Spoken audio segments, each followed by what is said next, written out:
Le soleil s'était à peine levé sur le camp et l'air était déjà imprégné de l'odeur de vin aigre, de fumée et de poussière. Sur le sol, des bols en bois claquaient sourdement. Des milliers d'hommes mangeaient en silence, comme avant une exécution.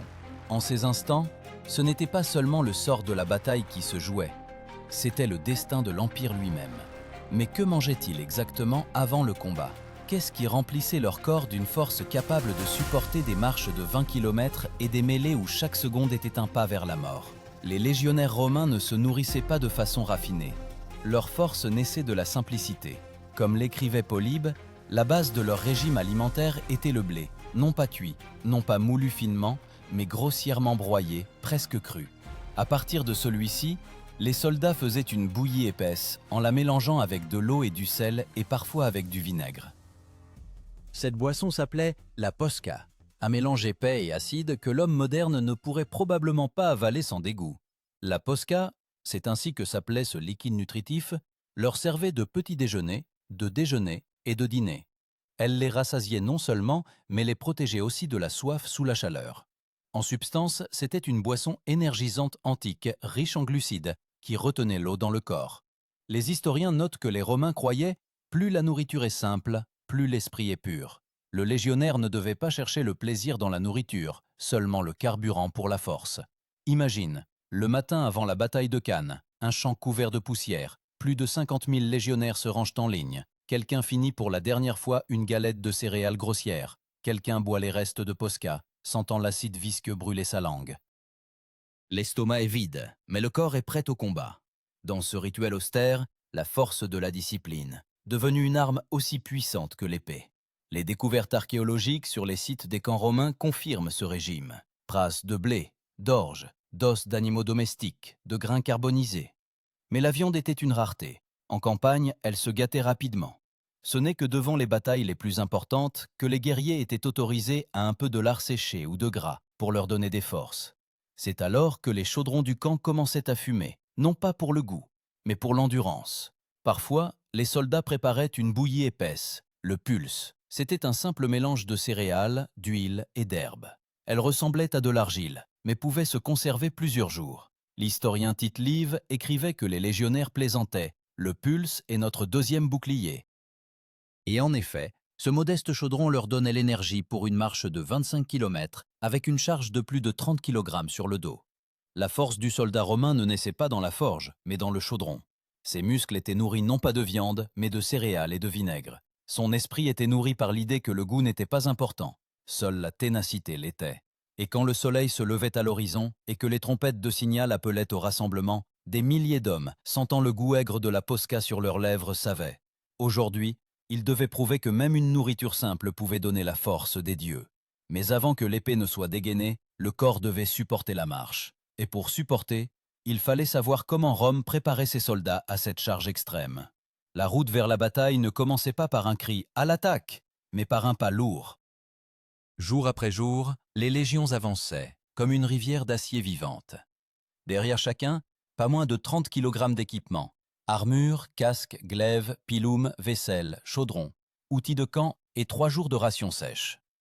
Les Romains appelaient cela sarcina, l'équipement de marche du guerrier. Il contenait tout ce qui était nécessaire pour la vie et la mort. Ce fardeau pesait sur les épaules, frottait la peau, s'enfonçait dans les muscles. Mais personne ne se plaignait, parce que la sarcina n'était pas seulement un fardeau. C'était un symbole d'indépendance. Chaque légionnaire portait sa maison, sa cuisine, son arme. César écrivait que seul celui qui savait porter la sarcina sans se plaindre méritait d'être appelé soldat. Les programmes d'entraînement militaire modernes s'approchent à peine de cette endurance. 25 km par jour dans la poussière et la chaleur avec une pleine charge. Une marche ordinaire, pas un exploit.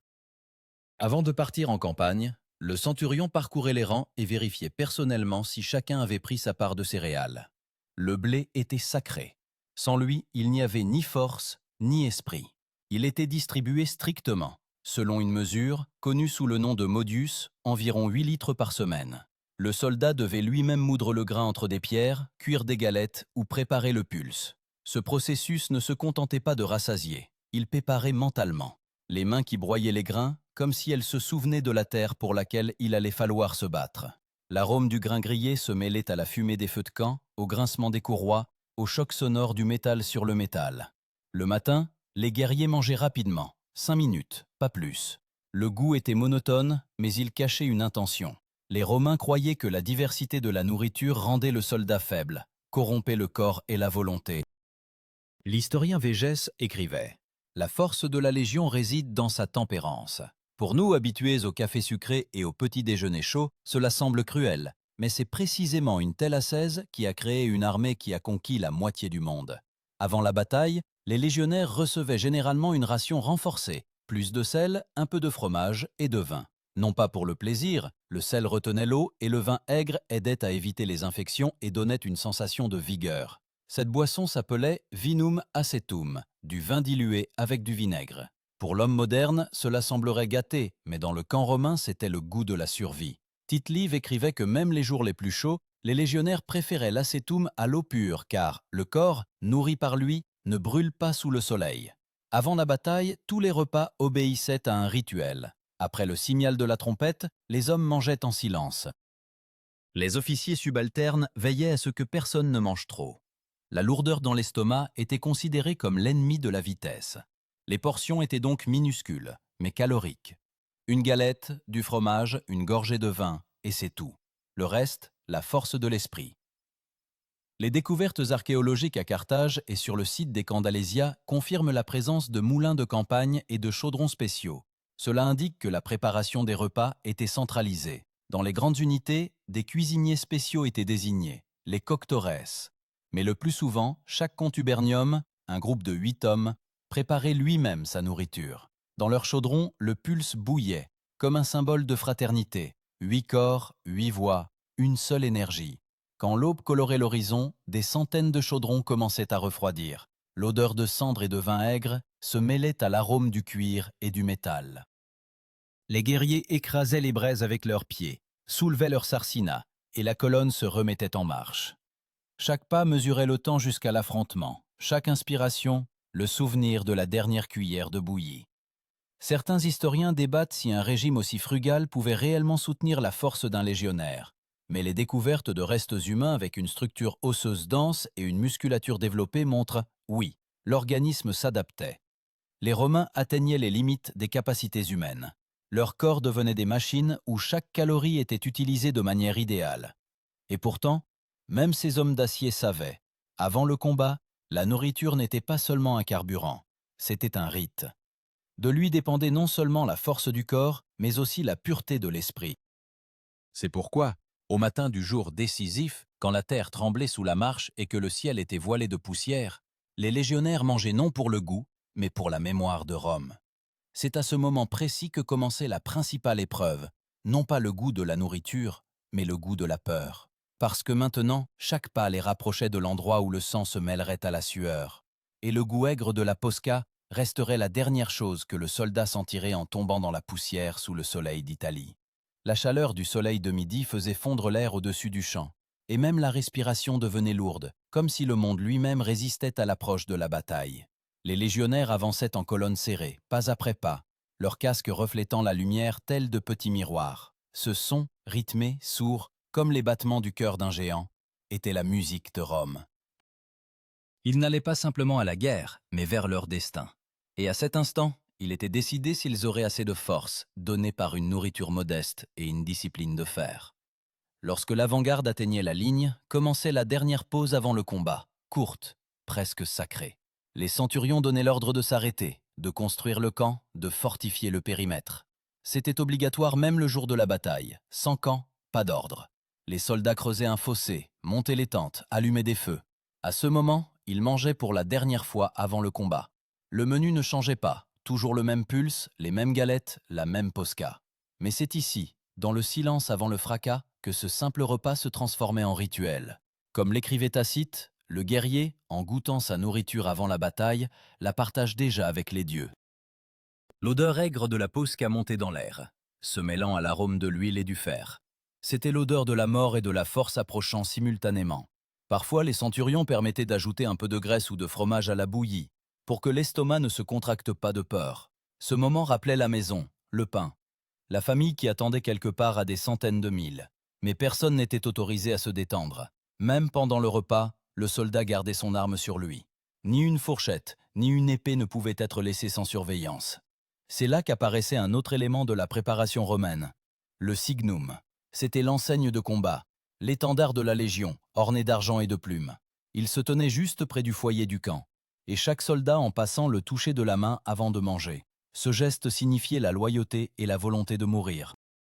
Les historiens le décrivent comme l'un des premiers rituels militaires de l'histoire de l'Europe, unissant la force physique et spirituelle. Les découvertes archéologiques sous Numance et Gérone montrent que près des camps temporaires romains, on trouvait non seulement des restes de nourriture, mais aussi des amulettes, des os de petites figurines, des anneaux. Apparemment, même ces hommes qui croyaient en la discipline ne pouvaient pas se débarrasser complètement de la peur. Chacun mangeait, gardant en lui le souvenir de la maison et l'espoir que ce jour ne serait pas le dernier. Quand les trompettes de signal appelaient au rassemblement, les guerriers se rangeaient par centuries, par 8 rangs. Le soleil se reflétait sur le métal, aveuglant les yeux. L'air tremblait de tension. Et alors, un homme se mettait en avant, le légat, commandant de la Légion. Son discours était court, mais chaque mot brûlait les cœurs. Il ne parlait pas de gloire, il parlait de devoir.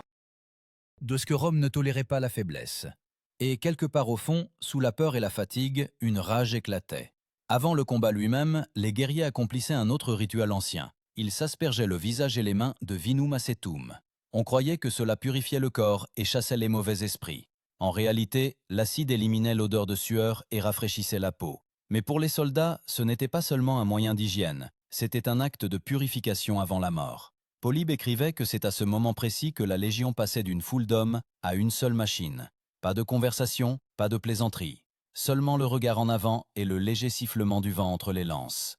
La formation dense, appelée manipule, avançait tel un maillon de chaîne. Chacun connaissait sa place, chaque pas était affûté. Et pourtant, malgré l'entraînement de fer, les corps de ces hommes restaient humains. Leurs muscles tremblaient de fatigue. Leurs estomacs se tordaient à cause de la bouillie acide. Leurs gorges brûlaient sous le soleil. Mais la peur cédait la place à une étrange paix. Car ils savaient, tout ce qui pouvait être fait avait déjà été fait.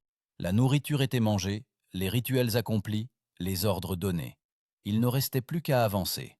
Quand le premier signal de trompette retentissait, l'air explosait. Les boucliers se levaient, les lances s'abaissaient. Et alors, celui qui peu avant mâchait une galette sèche se transformait en partie d'une machine inarrêtable.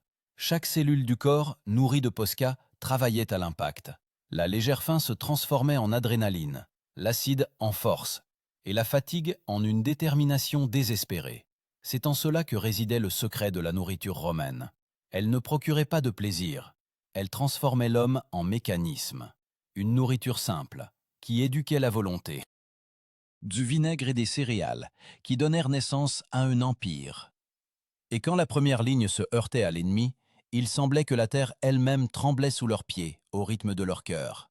Des cœurs battant à l'unisson avec le fer et le souvenir de la dernière cuillère de bouillie. Mais même après la victoire, le goût de cette nourriture ne disparaissait pas. Il restait sur les lèvres, dans le corps, dans la mémoire. Car devant eux, un long chemin de retour, et là où les épées cessaient, commençait une autre bataille. La bataille pour la survie en marche, où la nourriture redevenait un salut. Après la bataille, le monde devenait étrangement silencieux. La poussière retombait tel un linceul. L'odeur du sang se mêlait à la fumée, et même le vent soufflait plus lentement. La Légion romaine ne célébrait pas la victoire par un festin. Au contraire, le premier ordre après le combat sonnait sévèrement. Ramasser les blessés, reconstruire le camp et préparer à manger. La nourriture redevenait un acte sacré. Mais cette fois, non pas avant la mort, mais après. Et c'est en ces instants que se révélait la véritable essence de la discipline romaine. Ceux qui avaient survécu retrouvaient le même régime frugal, céréales, sel, un peu d'huile et de vin. La viande n'était autorisée qu'à ceux qui s'étaient distingués au combat. Ceci n'était pas un festin, mais une récompense. Les Romains croyaient qu'une satiété excessive rendait le corps paresseux. Par conséquent, même après la victoire, ils mangeaient avec modération. César écrivait que les meilleurs guerriers de ses légions se nourrissaient comme si la bataille était encore à venir. À ce moment, l'annona prenait une importance particulière, le système d'approvisionnement de l'armée. Ce mot ne désignait pas seulement la livraison de vivres, mais toute une machine logistique sans laquelle l'Empire romain n'aurait pas existé. Des tribunes aux simples porteurs, Chacun savait que l'Annona maintenait la respiration de la Légion. Les caravanes de mulets s'étiraient sur des dizaines de kilomètres, chargées de sacs de céréales, d'huile d'olive et d'amphores de vin. La perte d'une seule de ces colonnes pouvait condamner toute une armée à la faim et à la défaite.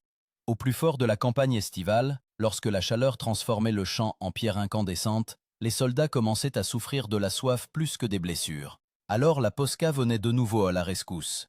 Les guerriers la mélangeaient avec de l'eau froide du ruisseau, obtenant une boisson acide qui étanchait la soif mieux que n'importe quelle eau pure. L'historien Appien écrivait que « le vin dilué avec du vinaigre sauva beaucoup de la mort sous le soleil ». Après le combat, les soldats mangeaient directement sur le sol. Les chaudrons bouillaient entre les rangées de boucliers disposés en demi-cercle. Ils créaient ainsi des murs temporaires. Cette table improvisée était l'endroit où la victoire prenait goût. Mais pas un goût doux, plutôt un goût lourd, métallique, avec un arrière-goût de sang et de poussière. La nourriture ici n'était pas une récompense, mais un rappel. Demain, tout pouvait recommencer. En ces minutes se manifestait le véritable symbole de la ténacité romaine, le contubernium.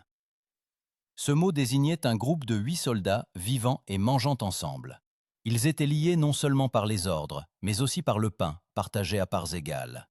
Le contubernium était une petite fraternité au sein du grand mécanisme. Si l'un tombait, les autres partageaient sa portion, afin qu'aucune mesure de céréales ne soit perdue en vain. C'est ainsi que Rome comprenait la camaraderie, par le partage de la nourriture et du travail.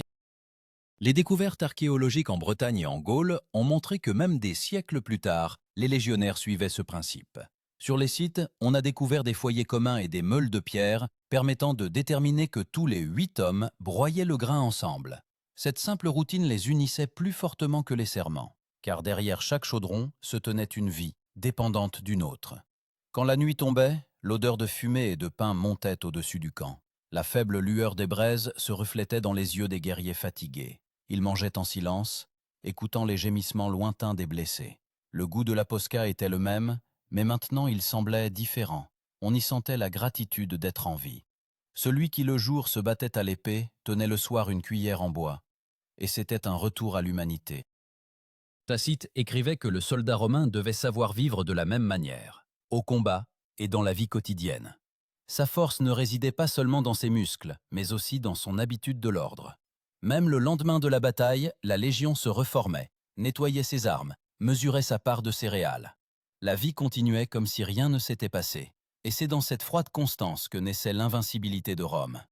Mais parfois la victoire n'apportait pas le repos. Lorsque la campagne s'éternisait et que les provisions venaient à manquer, les soldats étaient contraints de chercher de la nourriture aux alentours. Ils cueillaient des herbes sauvages, attrapaient des oiseaux, faisaient bouillir des racines. Polybe écrivait que, dans le besoin, les Romains mangeaient ce que la main de l'homme n'avait pas touché. Et pourtant leur esprit ne se brisait pas. Il disait « Celui qui peut manger du pulse sans sel peut prendre n'importe quelle forteresse ». Ainsi, jour après jour, l'armée avançait, laissant derrière elle une terre brûlée et l'odeur de cendres.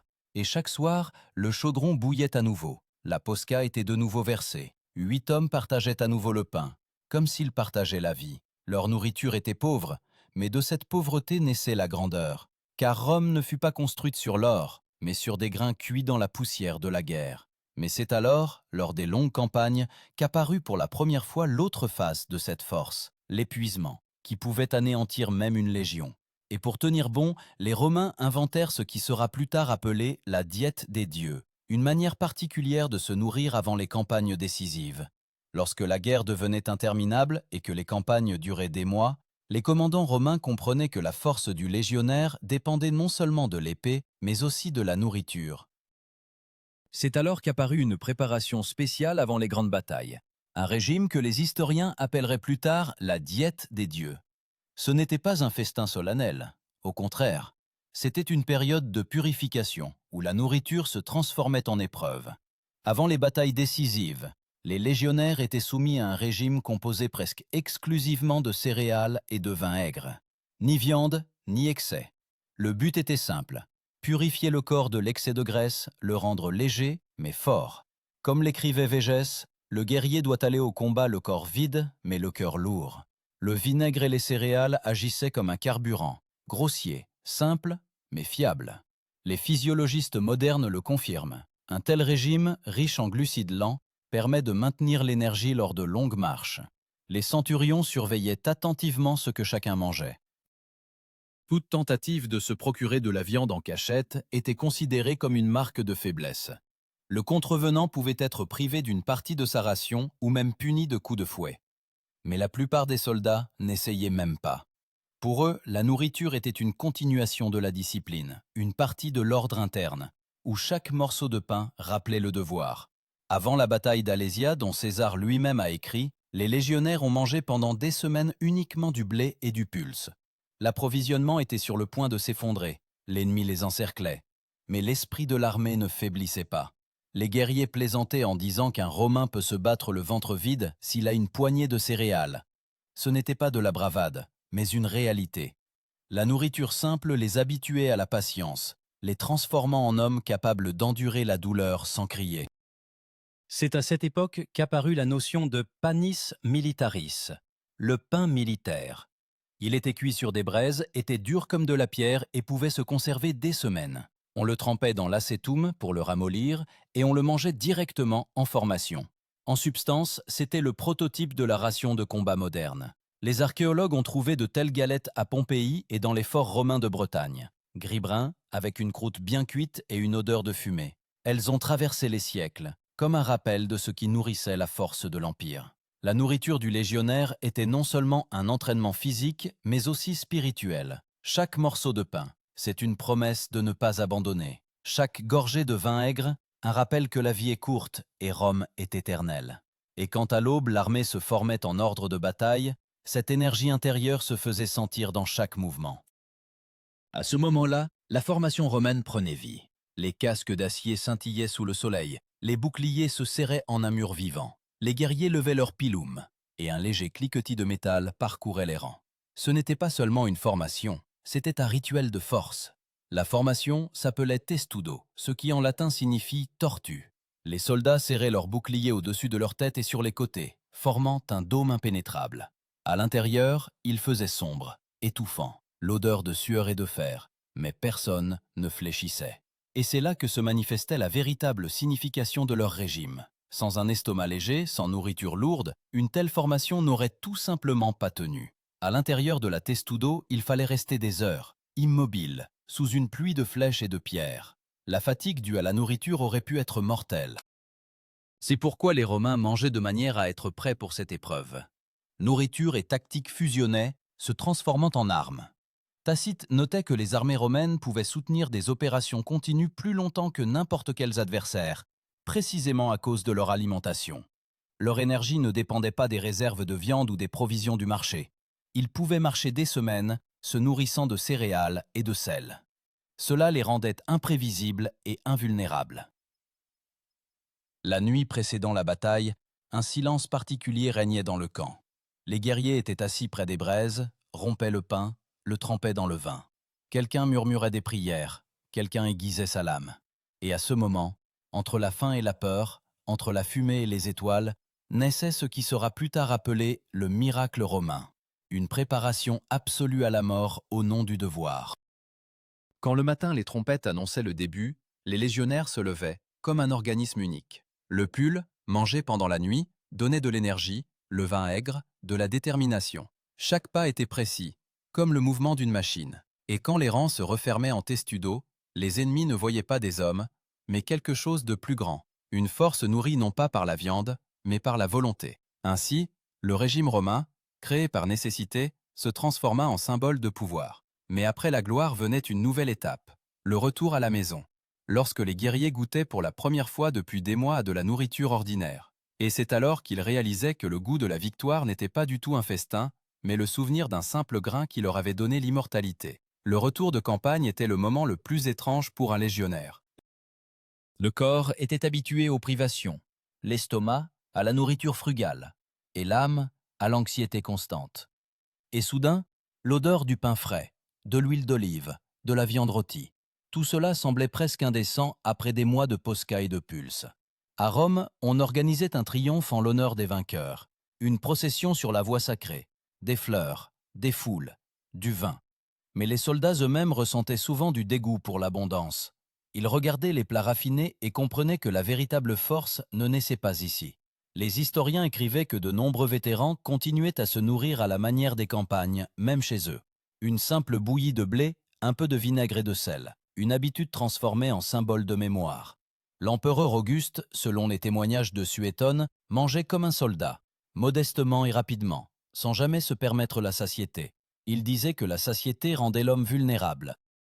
La nourriture à Rome était plus qu'un besoin, c'était une politique. La ville était approvisionnée en céréales d'Égypte et d'Afrique. L'annona devint une obligation sacrée de l'État. L'Empire tenait autant par le pain que par les épées. Mais ce pain rappelait toujours aux légionnaires les campagnes, la poussière, les pierres sous ses pieds, les camarades avec lesquels il avait partagé la dernière mesure de céréales. Ainsi, le Romain vivait entre deux mondes, celui du festin et celui de la campagne, de l'abondance et du besoin. Et peut-être c'est précisément dans ce contraste que se cachait le secret de la puissance romaine, la capacité à savourer la victoire sans oublier le goût de la faim. Car celui qui se souvient de ce que c'est que de manger du pul sans sel ne craint pas de tout perdre.